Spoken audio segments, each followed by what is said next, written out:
fidanım vardı, könlümün baharıydı. Nefesim, ümidim, en son dayanağıydı. O gitti, kalbimde yıldırım çaktı. Her gülüşüm sönüp her gecem ağladı. Bir fidanım vardı, o da beni terk eyledi gitti. Kanayan kalbimle beni tenha koydu gitti.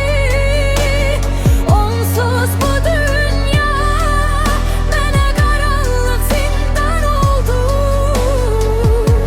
Sevgi denen yalan ömrüme bedbahtlik doldu.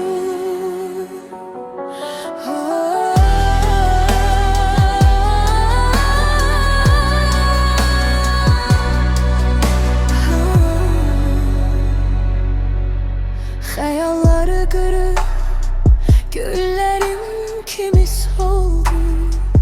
Ümidimin kanatları sükût içinde kırıldı. Bir sesim çatmadı, dualarımda tutuldu. Adı dilimde kaldı, kalbimdeki yer boşuldu. Bir fidanım vardı, o da beni terk eyledi gitti.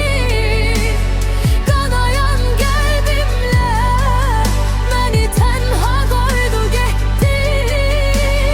Onsuz bu dünya bana karanlık zindan oldu.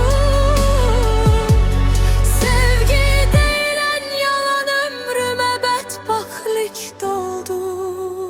Bir fidanım vardı, indi torpaq bağrımda.